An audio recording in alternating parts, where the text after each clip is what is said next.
Hello दोस्तों, कैसे हो आप लोग। आप लोगों के साथ आज शेयर करूंगी मैं एक फेस सीरम जो बहुत ही अच्छा है। ऑर्गेनिक हार्वेस्ट का यूथफुल ग्लो फेस सीरम।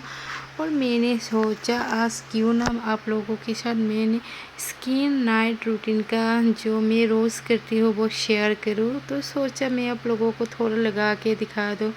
वो मैं 2 साल से यूज़ कर रही हूँ, बहुत ही अच्छा है। और आप लोग भी ऑर्डर कर सकती हैं ऑर्गेनिक हार्वेस्ट ऐप्स में जाके। और लास्ट में मैंने लगाया है लिप बाम जो बहुत ही अच्छा है।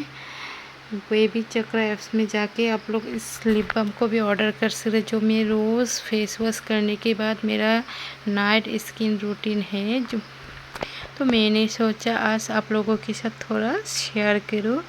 और आप लोग मेरा इस वीडियो को कैसा लगा please like share and subscribe करना मत भूलिएगा। आज के लिए इतने ही, बाय बाय, गुड नाइट।